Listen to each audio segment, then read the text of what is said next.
Life is extremely difficult, extremely difficult, extremely difficult. When you were born, you came to this world. This world is full of obstacles and tests. It is a testing ground. It's like a school. Every week you have an examination at the school. Every week you have a test. Every day some people have tests. If you go to a top private school, they will test you every day what you did yesterday. So this is the best. The dunya, Allah is going to test you one after the other. Every day you will be tested what you did, what you learned the previous day or earlier in that day, or what you know. Allah will test you. Allah says, وَلَنَبْلُوَنَّكُمْ Surah Al-Baqarah. I'm sure you've heard this verse. I just said one word. You know, Arabic language, a lot of you might understand a little bit. But when Allah says, نَبْلُوكُمْ, it means we will test you. And when He says, لَنَبْلُوَنَّكُمْ, He is emphasizing it so strongly. We will definitely test every single one of you. It's going to be test after test after test. That's why you are on earth. Everyone seated here, including myself, we have issues we need to deal with. You have issues. Health issues we've all struggled with. Whether it's a cough, no matter what it is, we've all struggled with. Health issues. Nobody here can say, I've never had a health issue since I was born up to today. Go and ask your mother. Maybe when you were little, you were a colic child. Maybe you used to scream. Subhanallah.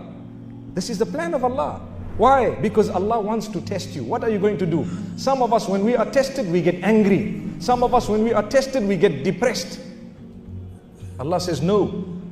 There's no point in getting depressed. No point in getting angry. We could not all go to top schools. Agree? We could not all get certain qualifications that we might have wanted. We had to fit in somewhere sometimes, either because we didn't do that well. Not everyone's brain is exactly the same in capacity. Allah created you. You are good at something. What is it? It might be different from what I am good at. But Allah did not leave you just like that. There is something that He gave you. Sometimes you don't realize what He's given you. He has bestowed upon you some gift that others perhaps don't have to your level. Some people are very intelligent. Some people are good with their hands. Some people good at mathematics. Some people love biology, geography. Some people are very good at administration. Some people are good as teachers. Some people are good as, for example, computer specialists. Some people are good at sitting and watching. So they are guards. Subhanallah. Alhamdulillah, I see you are smiling. I didn't say lazy. I said good at sitting and watching. MashaAllah. May Allah subhanahu wa ta'ala help us. You still can have a job. You still can have a job. And you still can go. And how much will you earn? Let me inform you. At the beginning I said, man is such, he can adapt. That's Allah's gift to you. You can adapt.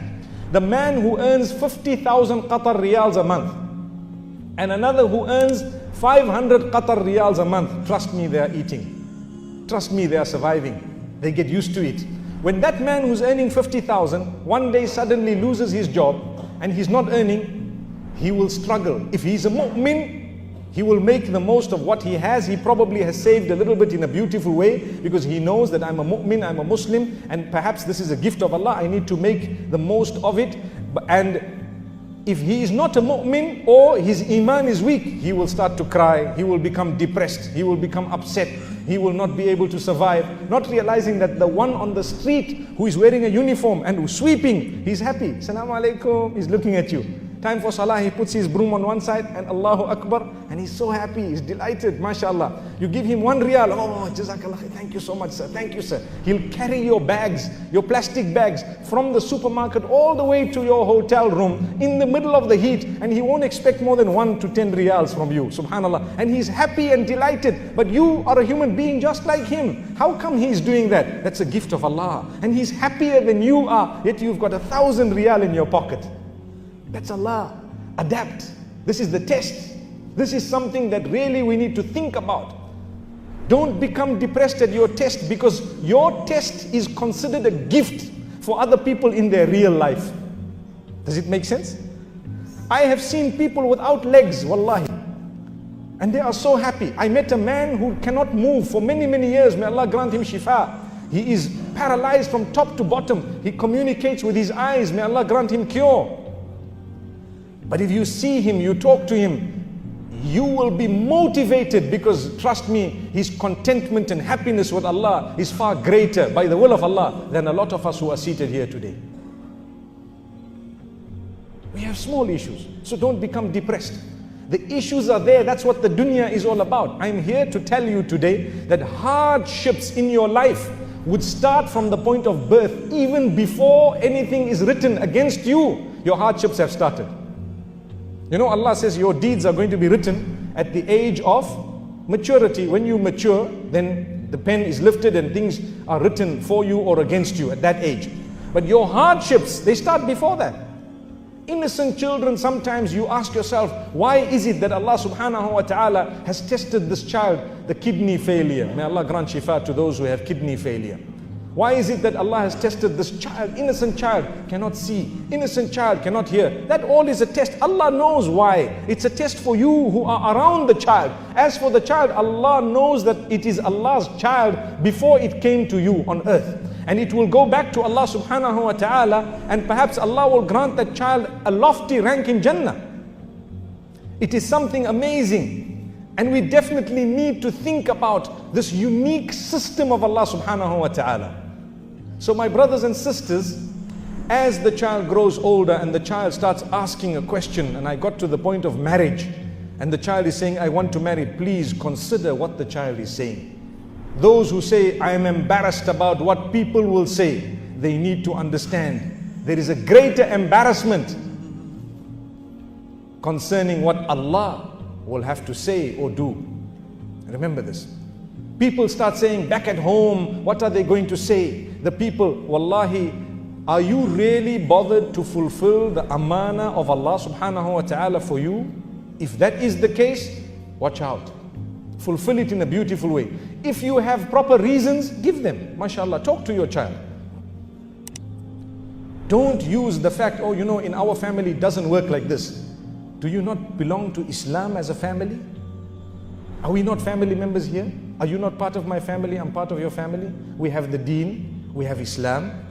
Subhanallah. So, don't say, you know, in my family, my tribe, they don't allow it. You know, our culture. If your culture agrees with Islam, it's a beautiful culture. If there are 2-3 elements that are against Islam, you have to drop them, because Islam comes first.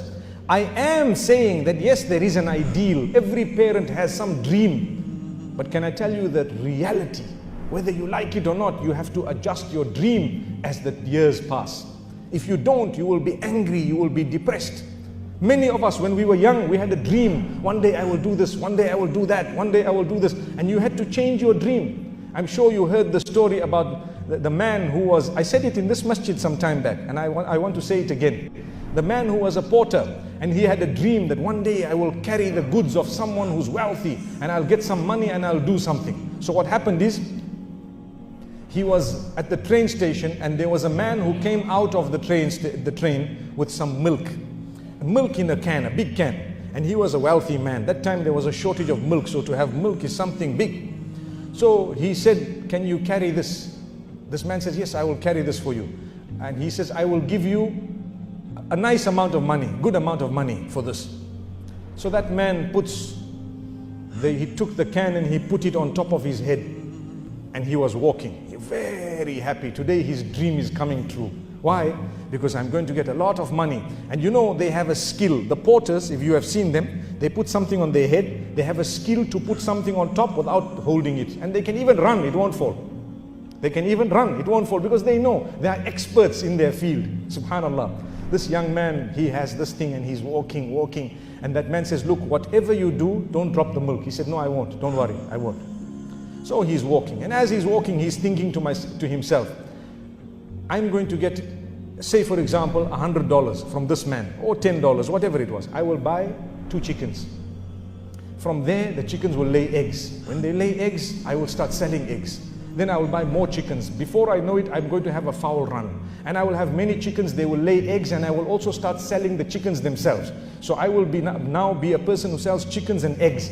And after some time, I will buy some sheep. And then I will have a little farm, and I will be able to grow. On one hand, I have my chickens, my eggs. The other hand, I will have sheep and perhaps goats. I might want to sell some of the milk of the goats, and I might end up selling the sheep, and I will open a butcher. I will be a butcher. And after some time, I'll buy a big piece of land and I'm going to buy some cows. When I buy the cows, we'll sell milk, we will sell cows, we will sell so many things. Wow, I will employ 200, 300 people and I will make sure that everything runs. And he is busy walking with this milk on his head and his plan. His plan. Beautiful plan. It's workable, isn't it? It can work if he works hard and Allah gives him acceptance. There are from amongst us, even maybe sitting here, people who started off with nothing and mashallah, today they have so much. You know that. So it's possible. So he has this dream and then he says, then I will buy a building in the city center. I will buy, because now when I make money, I can't just leave all my eggs in one basket. I will buy a building in the city center. And after that, I will buy another building and I will give it on rent and I will become one of the biggest businessmen in this whole land. Then I will go to the king to ask him for his daughter. Did you hear that? I will go to the king because now they will know me. I will be a businessman and I will be the biggest. I will then go to them and say, look, I want to marry your daughter. And as he is thinking this, he hit a rock and this thing here fell down. So when it fell down, the owner of the milk, he was so upset. He turned around and said, look, what did you do to my milk? I lost my milk. He says, wait, hang on, relax. You only lost your milk? I lost my chickens, I lost my goats, I lost my eggs, I lost everything. So many people lost their jobs. And at the same time, I even lost a wife. The point I'm raising is you have to adjust your dreams. Because you have a dream. It's not wrong to dream. Dream, please dream. But remember, it's Allah's plan. You will have to adjust. We have idea, I have daughters.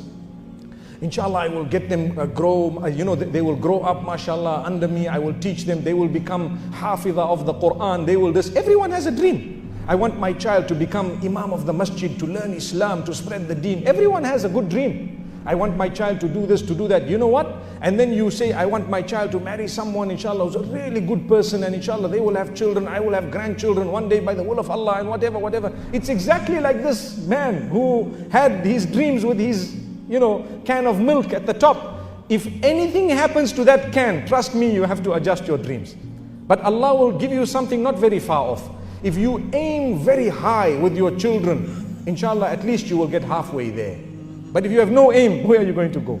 You have no aim. So I have met young people, I want to memorize the Quran. I want to memorize the Quran. Give me some advice. Memorizing the Quran is not easy. Yes, it's good that you have the intention. Start today. You might not finish everything and you might find it difficult. How many children started hifz and then after a little while they gave up, they found it very difficult. At least they have a link with the Quran. At least now you can read the Quran looking inside properly.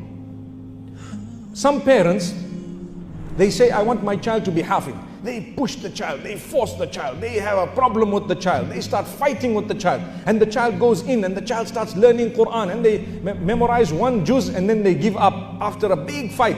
You don't realize that while I was trying to make my child a full hafiz, at least now they can read the Quran very beautifully looking inside. That's a bonus. That's a bonus. Have you thought of it? But if you didn't even plan that, they wouldn't even have achieved this much. So life is filled with hardship, one after the other, tests. You have to adjust your dreams. One day you will have a lot of wealth. The next day you will struggle because you will suffer a loss. You have to suffer a loss. It's Allah's promise.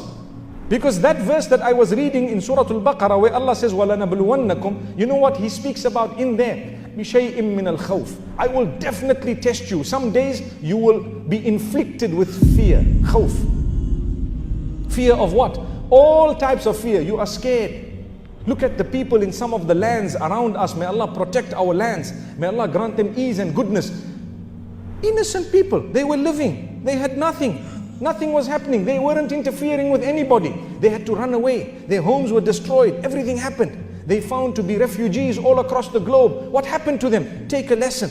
We are concerned. We want to see solution. We are Muslimin. We want a stop. to all the fighting and killing. That's how it's supposed to be. That's what we make dua for. Sometimes there is confusion. We don't even understand what's going on. That's how much confusion there is. But the lesson to learn is, those people, a lot of them had more comfortable lives than you have today. Do you realize that? What happened? Allah says, we tested them. We tested them. They adapted. They went. They came. Those people who were living, in air condition, those people who had beautiful beddings, they were found later on to be in camps of refugees where they don't even have a blanket. But they got used to it. Allah gifted them by allowing their bodies to adjust, by allowing their system to adjust. You have to adjust. If you don't, you get depressed. You become sick. You suffer a sickness, a mental disease, because you did not adjust. You have to adjust. When you lost your job, or your salary went down, or they were retrenching people and you had to go, for example, don't be depressed. Make the most of what you have. Some of the people who are the healthiest and wealthiest are from among those who one day they suffered a dip and then they came